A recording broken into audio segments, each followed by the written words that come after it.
Welcome back to the Growth Hacking Culture podcast. Today, we are tearing down the broken systems that hold most businesses back and showing you how to replace them with a machine designed for consistency and success. We are talking about going from flop to flow. Our guest is George Pesansky, operational excellence expert and author of Superperformance, 8 strategies to reach full potential for yourself, your team, and your organization.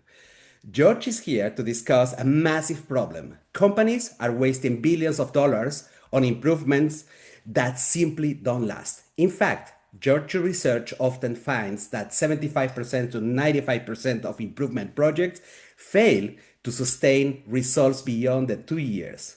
This is an unsustainable rate of loss, or as George calls it, a massive leaky bucket problem.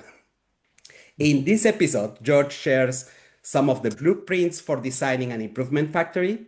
We are going to cover how to stop firefighting and start focusing on the core value drivers, how to cure negativity bias, why understanding the difference between quality and acceptance, and how to push your teams towards a state of constant golden hour without the burnout of the prison of expectations. George, thank you very much for making it to our podcast. I'm so glad to have you with me. Oh, thank you so much for letting me be here. I'm really excited to have our conversation. And I guess what would be interesting is to understand a little bit more about your book, 8 strategies to reach full potential for yourself, your team, and your organization, the super performance area. You in this book you introduce the concept of utility as kind of a Yes. leading factor where providing clarity on the what, how, and why creates value. Um, my question to you is how does an organization existing culture, particularly the tendency towards negative bias, typically block its people from achieving this high level of utility? Yeah, when we talk about creating value, it's something I think really anyone working in an organization thinks about and aspires to, because obviously it's what creates the flow of cash and the quality of the products that customers are looking for.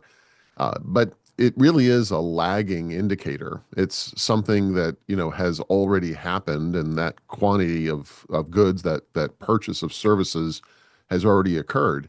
Uh, the utility that we have is a leading indicator. It's the ability to create value. And when we think about, organizations and the negativity bias that we have, we often think about the things that are restricting or preventing the value that we may be able to provide. And what are all the problems we have? What are all the issues we have? And it kind of really has a glass half empty perspective. But when you start thinking about utility, you're thinking about what am I able to do? What am I able to accomplish? What can I bring that creates value? And it really is much more of a glass half full perspective than that glass half empty perspective of what's preventing me, blocking me, or restricting me. Mm. I often observe that the understanding of value differs from company to company. And I also saw in your book that the definition of value is not exactly what we call just cash, money, profit. It goes beyond because sometimes it doesn't talk to me. Like if the company is making money, it's not me. That's not what is going to motivate me to or to be intrinsically motivated in order to provide the best of myself. What is your definition of value? Well, when you think about value for an organization, it is often, as a textbook definition, thought of as, the willingness to exchange currency for that good or service. But as you start to bring that down to a team level, we're typically not going to be exchanging currency for the value a team may be offering, an organization or a group. And then when you bring it down to the individual level, although you may be compensated for the work you're doing, the value you bring is not directly correlated in most cases to the currency that you're being provided. So value now kind of comes down to what are those contributions you're making? What are the outcomes you're creating? What are those results you're producing? And that can really be a lot of different things. It can be, kind of the level of quality, the level of improvement, the level of change, the, level of empathy that you are able to have to help people, better have engagement with the work they're doing, the things they're accomplishing. So the definition at the individual level really is, kind of the outcomes that you want to create. As you kind of get to the larger organizational level, that tends to be kind of more that cash flow definition, in my opinion. Hmm, exactly. And about this negativity uh, bias, how do you observe it? Because if I'm a leader, and I have heard it very often, they get a salary. So why they wouldn't believe on what we can achieve, on what is the potential for a company or a team if they're getting paid? This negativity bias comes from somewhere else than just the pay? Yeah, I don't, I think there's probably some correlation to the pay, but I think it's also just innate to us as human beings to always kind of think about what's wrong, what's preventing us, what we don't have or what we perceive as kind of issues or blockages that are preventing our success. And the reality is that there are so many things that go right, and there's so many things that are helping us succeed. It's sometimes very difficult to appreciate that, to be grateful, and to take advantage of the things that you're already being given, the things that you already have. So I think managers often kind of end up focusing on what's preventing, what's wrong, what's the issue. One of the things that I always find kind of amazing is the process of hiring an employee. We often look for what's good in that employee. We look for what they're going to be able to contribute, the benefits they're going to be able to provide our team or our organization. And it really is kind of looking at the potential of what that person may be able to do if they joined our organization. And then, literally, the minute that they become a part of the organization, we start a process of evaluating their performance. And the vast majority of that evaluation is what you're not doing, Yeah. what gaps there are in the opportunities that you have. And it's just an interesting kind of psychological change from kind of thinking about the possibility to thinking about, kind of what's preventing. Mm. And that drives me to my next question. So, if we are, because I have observed it also, the what's wrong is the usual question that leaders are asking. So, how can leaders go and shift a little bit their methodology or their way of doing things towards what are we doing right and learn from it Yeah. to see positively? Is there like a process to make it happen? Yeah, I do believe there are a couple of small kind of mental models that you can shift that really starts helping you think differently. One of those is something I call the golden hour, and it really is thinking about, performance in a very different way. And it has to do with our conversation about value and utility, because it really is about lagging and leading indicators. If you think about a sport, maybe like the kids may play football or American football, and the coach wants the team to succeed. They want the team to win, so they're focused on the score of the game.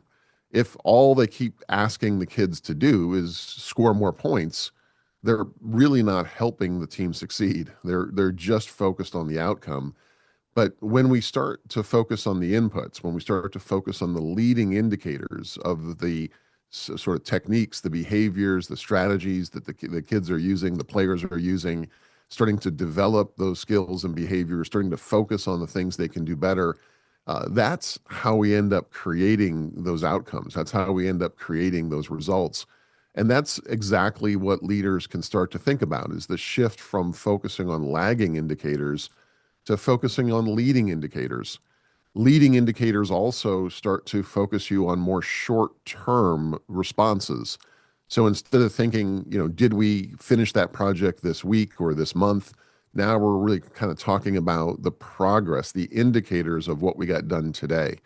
So focusing on the inputs, focusing on the shorter measurements of feedback, that really starts to kind of shift your mental model towards a more positive way of thinking. But I would tell you, like, so our society is based on that model. I look at my daughter, 15 Yeah. years Yeah. old, she's in education. Every 3 months, I know if she's in the top 10%, top 5%, or whatever it is. She goes to ice hockey, she plays ice hockey, and it's about scoring and beating the shit out of the other team. So how can we get rid of it if we have been programmed? This repetition of that success is scoring more is already embedded in our brain. How can we break this circle? Yeah, I think it's sort of first like anything else, recognizing the circumstance, recognizing the condition. Even I think, to your point, social media and a lot of the ways we communicate in society today is a lot about the outcomes. It's look at what I did, look at the outcome I created, look at my accomplishment, and these are usually larger, kind of big, significant results that we're comparing our performance to. And the reality is, if you're an entrepreneur, you're an author, you're somebody who's produced a result, you're an ice hockey hero. It isn't necessarily about whether or not you won or lost today. It's really about what you were doing in those moments, and how many times did you win? How many times did you have success? How often did that happen? And I think, when you look at professional athletes, when you look at, highly successful individuals, they often are not measuring themselves on the score. They're measuring themselves on the indicators of their contribution, their performance, which is, kind of this idea of having a golden hour, this idea of having a period where all of the things were working the way I wanted them to. That what I was doing in my class, what I was doing on the ice, what I was doing in my business was working, and all I wanted to do is have that happen more often. I wanted to extend the periods where those things were working really well, and I wasn't as focused on the outcome as I was on making sure that I was successful in the moment. And that shift in thinking, recognizing that it's something you got to consciously do, I think is really the most important step. Mm. It is a beautiful mental model because when you were talking, I was thinking that if if the outcome, well, you call it outcome or the score, let's say the result doesn't count and it Mhm. is about experience, then what counts for the individual would be the satisfaction or even happiness because you are doing something with purpose, you have become better, and at the same time, you're satisfied that you have done your best to reach that way. So next time, you are not just whipping yourself about the results, but you are you have lived that experience in such a way that you can replicate it because our brain is capable of replicating that same mental state that you had when you did something, this golden hour that you were that you were mentioning. Yeah, exactly right. And I can think of, many examples in my life, whether, it was, client engagements or jobs that I've had, or even, when I was younger playing sports. It's so easy to kind of become disappointed. It's so easy to say, I don't think I'm very good at this. I don't think this is the right job for me. I don't think that, this type of work is what I want to do. And the thing is, okay, well, why do you feel that way? Well, I haven't been successful. I haven't created an outcome. I haven't won. I haven't produced, the result I like. Okay, well, you're judging yourself on exclusively the outcome. But if you think about, have you had success in the feedback of the work that you were doing? Are you somebody who was able to engage and build a really strong team? Maybe the team didn't get things done by the deadline, but the things that you created, the ideas that you had, the generation of value that happened, that can be something that can be replicated in the next project. And again, the examples are endless, especially with entrepreneurs, famous leaders of how many times they failed before they succeeded. That final outcome that we may recognize them for, the Steve Jobs company, didn't, just Apple just didn't happen. It was a series of failures that led to the final outcome of building an iPhone. And that series of failures is kind of recognizing, okay, well, what worked about this? What was successful about this? And how do I continue to replicate what works, but fix what's wrong? And that way of thinking, that way of approaching problems is, I think, unique. And it really is what Superperformance is trying to help people understand. The understanding of failure, in reality, we haven't started talking about it only in the last 10 years, that we should apply it to process failure in a better way, to take it as a learning opportunity. Despite that, there is still 80 to 90% of companies who will be either hiding their failures, not mentioning, and we see it in corporations, we see it in politicians, George. We see it everywhere. It's Yeah. difficult to get rid of that crap. Is there a way that you have seen it working from a company that was really focused in the old ways to say, this is why we fail, we shouldn't be replicating, to these companies who tries to learn? It's almost like our brain has been programmed to only look at the success part, and the failure part is we don't want to see it. And you're right, even though we know about the Steve Jobs fails, we don't we hear more often about what are the things that he was doing right in social media. I don't know if you have observed the Right. same thing. Absolutely. Yeah. Yeah. It's, I think it's just so common. And it's one of these things where if we kind of think about how we can find those root causes of our success, where we understand what created those moments where things were all working, where everything was happening, where we were kind of engaged and we were developing really great results, really great answers. If you don't know it, then you're not going to be able to replicate it. There's a famous quote often associated with Peter Drucker that you can't improve what you can't measure. And I have always, kind of had a little bit of a saying beyond that, that you cannot sustain what you cannot explain. So if I don't know what has helped me have those moments of success, even if the outcome has not produced the desired result, then the future time that I may go back to try again, that future business I may try, that next job I may have, that I'm going to move from this job to that job because the one I'm in right now is not really, giving me the value. It's not really giving me the pleasure. But the next job is going to be great. The next job is going to fix all of my problems. The next job is going to correct all these issues. The reality is, it may not if you don't know what are those things that are really working well for you in the current situation that may not be producing the desired outcome. If you can't explain what it is you're going to sustain in the next job, if you're just going to start over completely, it's not necessarily kind of climbing the ladder. It's not really kind of stepping up the stairs. It's really just restarting with a clean sheet of paper. And if you look at those entrepreneurs, if you look at those kind of leaders in history that have had those series of failures, they didn't just restart those businesses with clean sheets of paper. They restarted those businesses with knowledge.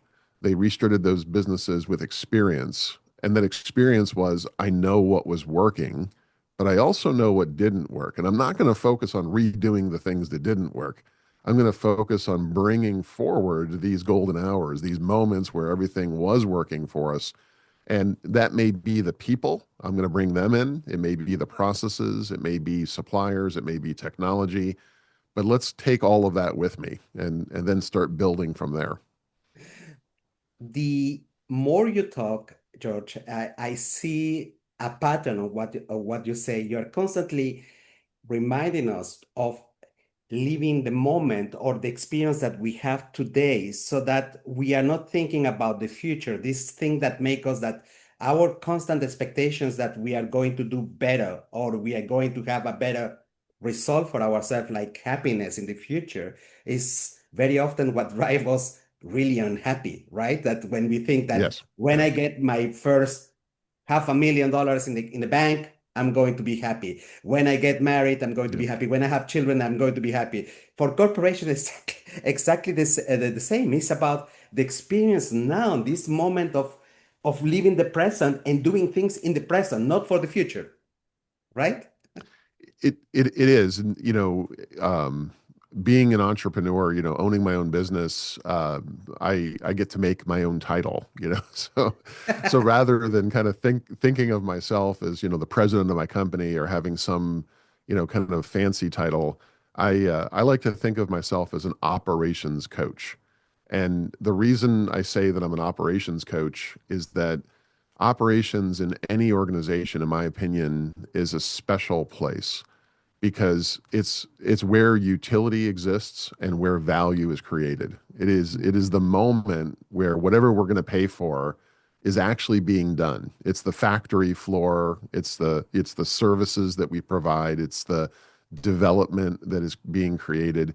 And the reason I love this example and kind of thinking about, operations is exactly kind of what you're pointing out, that this place where we're thinking about what it could be or what it's going to be is not what operations people do. Operations people live in the minute. They live in the moment. How do I get the order out? How do I keep the machine running? How do I, make sure that everybody showed up for work today? How do I make sure the truck arrives? And that kind of ability to live in the moment and really make sure that your operation is running, I think is a mentality. It's a kind of an approach that I just so appreciate the men and the women, the people who do this for our society every day, that they show up and make sure that those trucks are there, that those orders get out, that machine runs. And I think it's a great lesson, to live in that moment and kind of make sure everything is working. I love your title, Operations Coach. It differentiates versus, okay, I'm going to start bitching about the McKinsey consultants again. Again. But Yeah. a consultant will come and will drive you to the solution. An operations coach is somebody who facilitates because he knows that the knowledge is not in him, the knowledge is in the people. So if you help them just have the reframing the angle to look at things in a different manner, the solutions are going to be better, more sustainable for the longer term.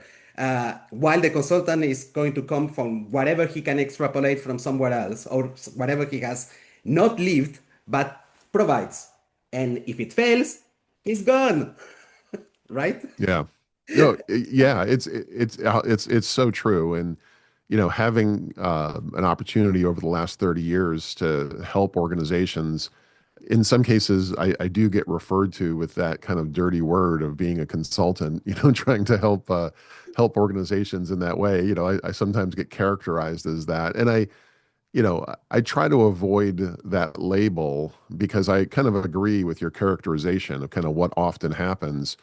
And what I have found is that the most successful outcomes are going to come from the people who are most engaged with doing the work.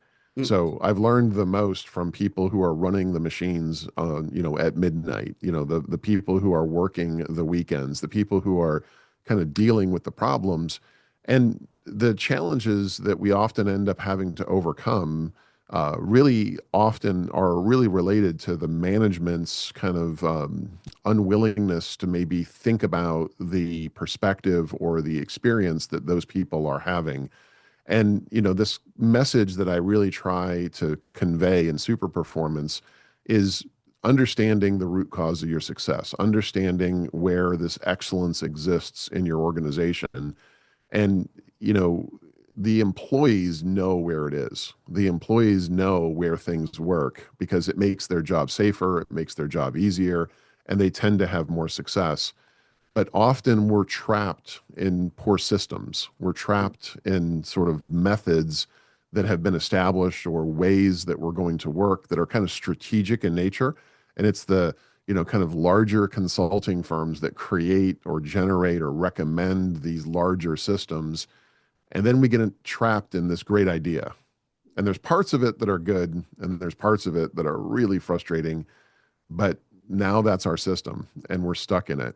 And I have kind of found that being an operations coach is not just going in and putting in a system, it's figuring out how to help those teams reach their full potential and then help that system reach its full potential by being able to listen, learn, and kind of change where we need to make those changes to really adapt to what's going to become most efficient for the organization.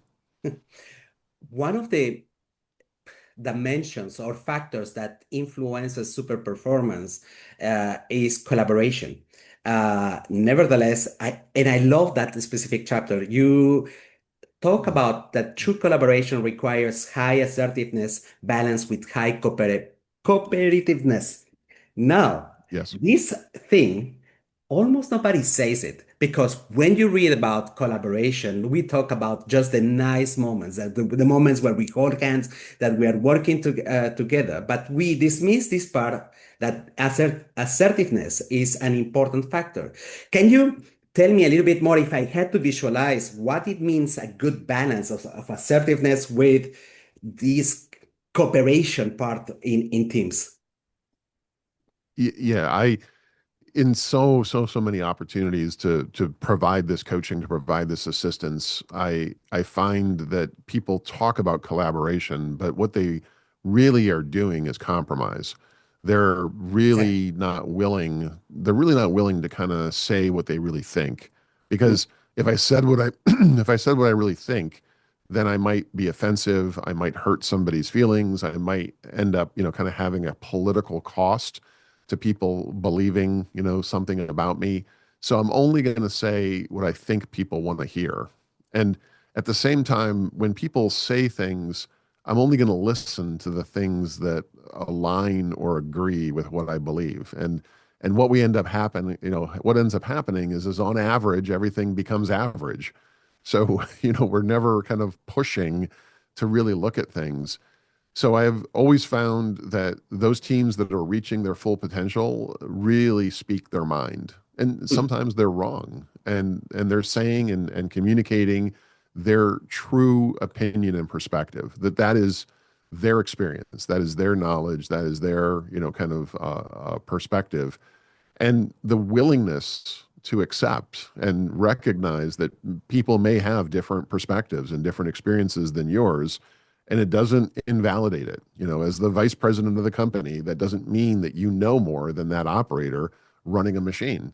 And if you want to find great collaboration, you find a vice president who's willing to change their opinion based on, trusting the person who's really doing the work and the things that they're willing to tell somebody who could dramatically damage their future in the company. And I'm willing to tell you that what you invested in is not working. Well, that's a really scary moment for somebody to tell, their boss's boss that this is terrible. But it's also how organizations really move forward, and how we don't just sort of compromise and kind of average everything out, but really end up kind of creating great results. This trust, in fact, is a very good challenge that companies have. Very often it is driven by the status. So the guy, the boss, is somebody who has gone to university. The technician is somebody who didn't go to university.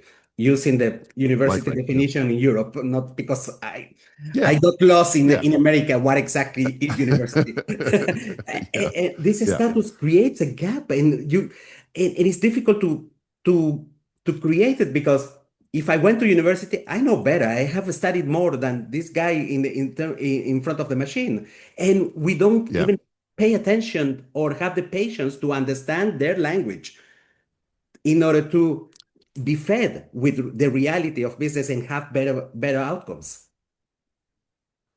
It is, and I think being humble and having empathy for the people who support you is just such a key characteristic in a leader. If you've been to the university, you have a lot of knowledge, a lot of education, maybe you worked at a consulting firm for a number of years.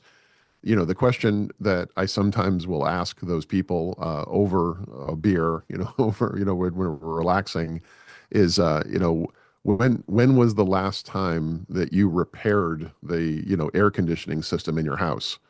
And, looking at they look at you and say, well, what do you mean? Why would I do that? I don't know anything about air conditioning systems.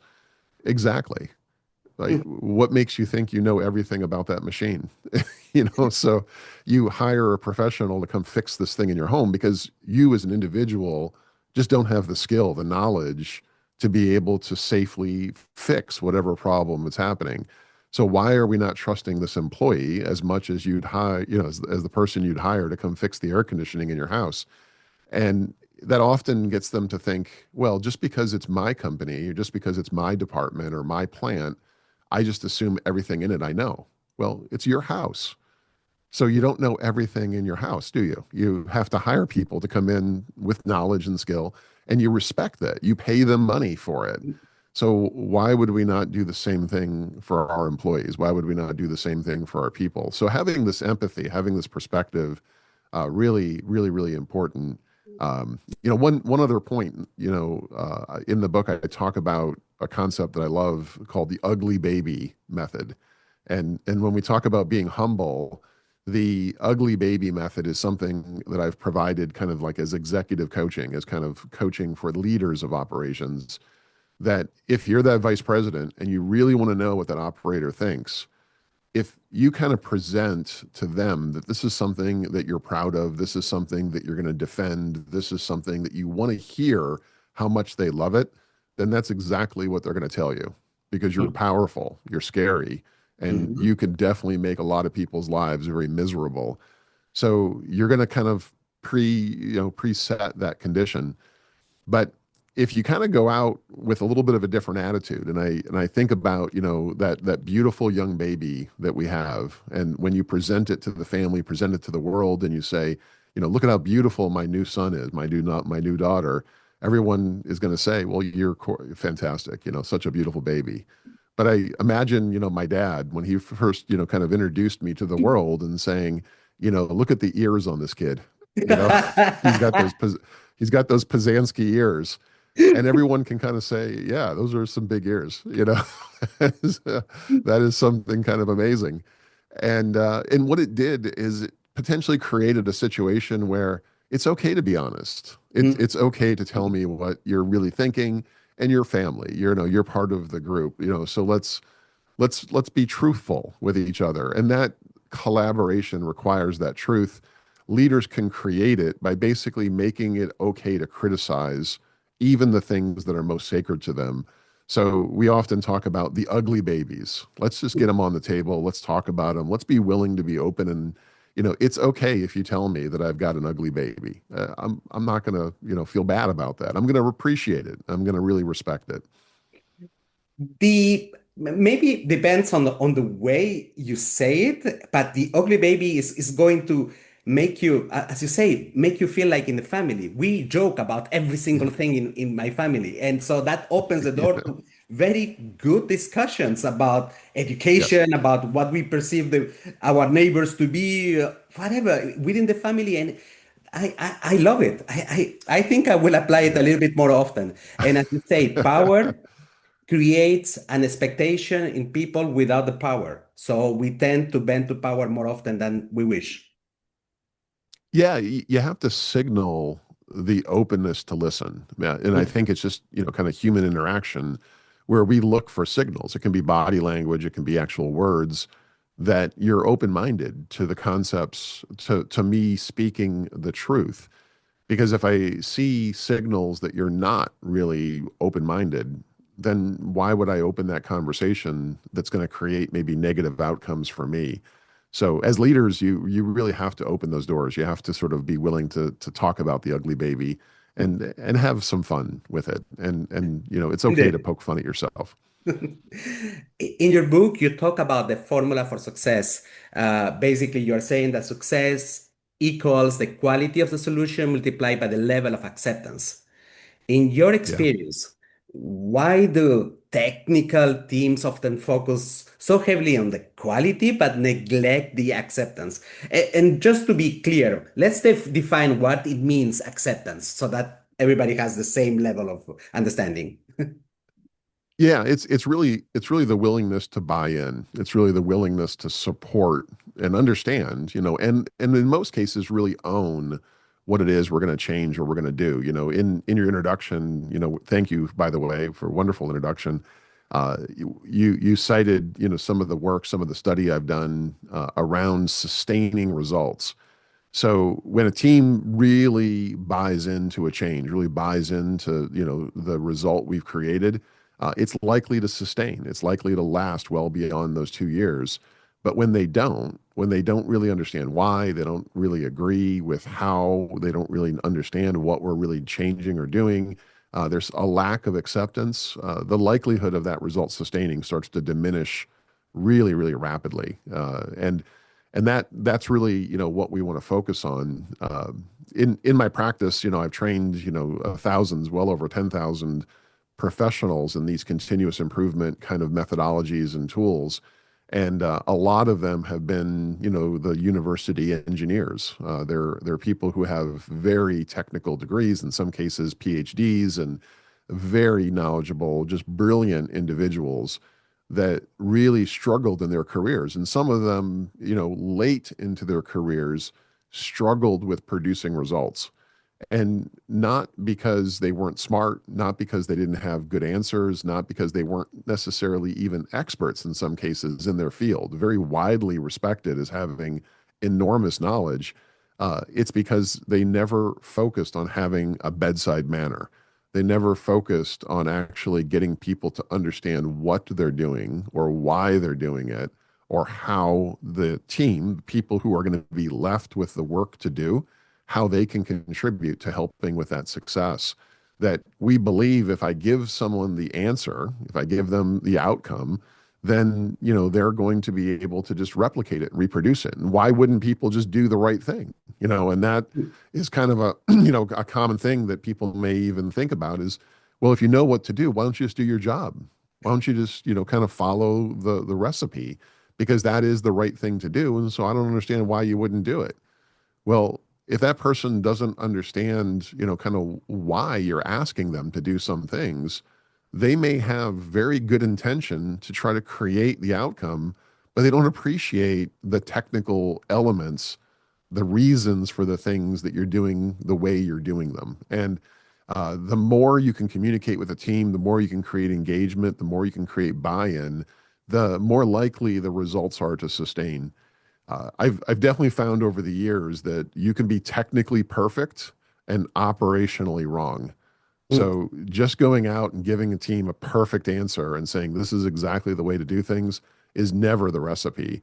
I would rather have a team be fiercely defending a solution that's only right 80% of the time, but you're going to have to like pry it out of our hands because we believe in this and we understand this. I'm confident that a year later, 2 years later, they're probably still going to be doing those things and likely have made some improvements to it. Where if I fly in and I spend the week with the plant and I say, these are the steps in the process where your waste is, where your defect is, these are the settings you should use, this is the raw material you should buy. And by Thursday afternoon, I'm having dinner and kind of flying home, the likelihood of them still even doing things that way next week is almost zero.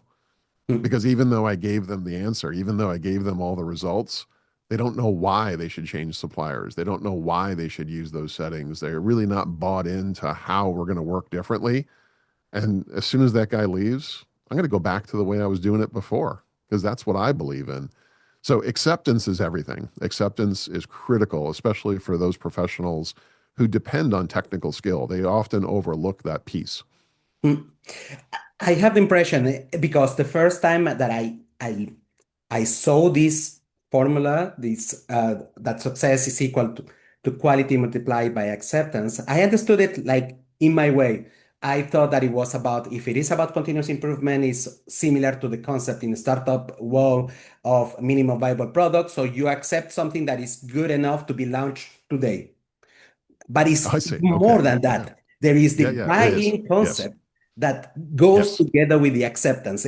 But there is the two dimensions because, as you say, technical people go, they want perfection. But perfection doesn't Yes. give you results now or doesn't give you the feedback in order to make the next improvements. So that's the thing. There is two Yeah. dimensions behind acceptance.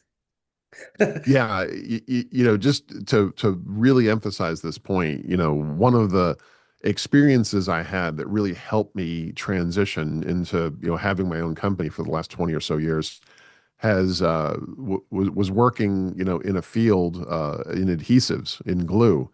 And if you think about glue, when it comes to manufacturing, really everything that's manufactured uses glue somewhere. Might be the package, maybe the product, but it's used somewhere.